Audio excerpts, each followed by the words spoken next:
Welcome to Latino Literature Lines, brought to you by Jarritos. I'm your host, Lila Lopez, and we have quite the creative treat today. This week, we've been reading Ana Castillo's So Far From God and have gotten lost in the world of Sofia and her four daughters. As we've learned, their lives are far from typical. Today, we're going to take a small detour and learn about Doña Felicia's life. This lovely lady is eccentric and somewhat magical. She has a natural remedy for every ache you can think of. We're about to take a peek at her book of remedies and actually learn some of her recipes.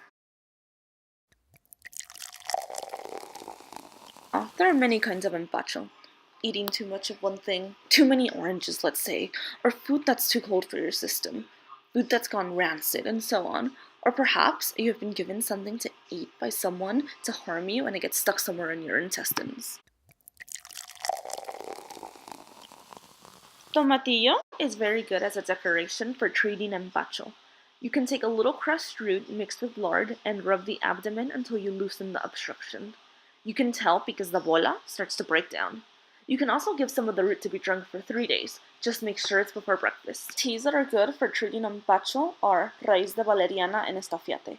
You can chew a sprig of sage. That's very soothing too. Té de canola, té de manzanilla. I usually recommend those to children for empacho. They're very mild teas and very good for curing their little tummy aches. Anyone at any time can be prone to air, which is another way of saying catching a draft, only it's on the inside. Aire can even be caught by the dead, but in their case, it's more of a matter of a bad spirit entering their bodies, and not just the wind that sometimes causes headaches and earache, stomachache, and so on.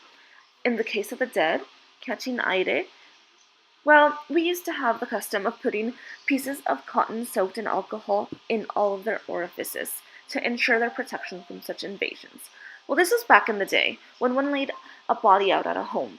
Now, they take your people off to a funeral parlor, and who knows what they do to them there.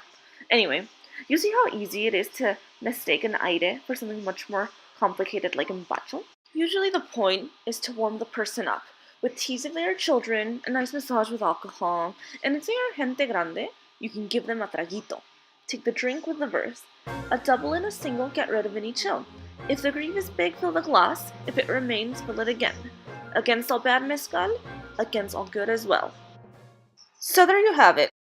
Some of Doña Felicia's home remedies for your everyday maladies.